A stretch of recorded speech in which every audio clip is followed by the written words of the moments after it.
তোমার সামনে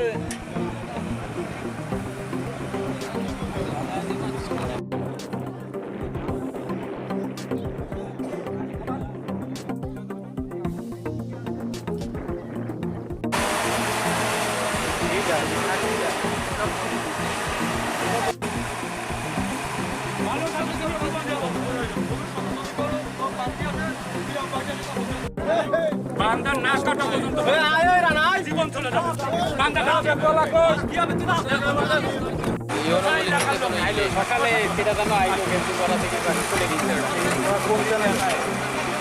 আমি শেখ ইমরান, পশ্চিমডাঙ্গা এলাকার একজন বাসিন্দা। আমাদের এলাকাতে পশ্চিমডাঙ্গাতে 4-5টা সরকারি খাল আছে, যে খালগুলো প্রত্যেকটা খালই দখলে। তো আমাকে দাবি হচ্ছে এই খাল আমরা মান্দার তলার গুড়ার থেকে কাকে এই তামাত চলে যাবে সশিয়ালির ওই জায়গা সেলিম মাঝির একটা গেট আছে। এই গেটটা মাত আমরা শুনেছি যে এই গেটটা মাত উন্মুক্ত হবে।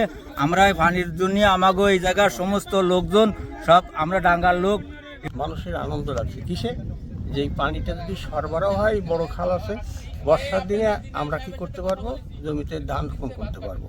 এছাড়া মাছ চাষেরও একটা সুবিধা আছে। কিন্তু দেখা যাচ্ছে যে এই খালগুলো খনন হচ্ছে, আবার একবার হয়ে যাচ্ছে একজনের লোকে একাই খাচ্ছে, আর সমস্ত মানুষ সাফার করতেছে।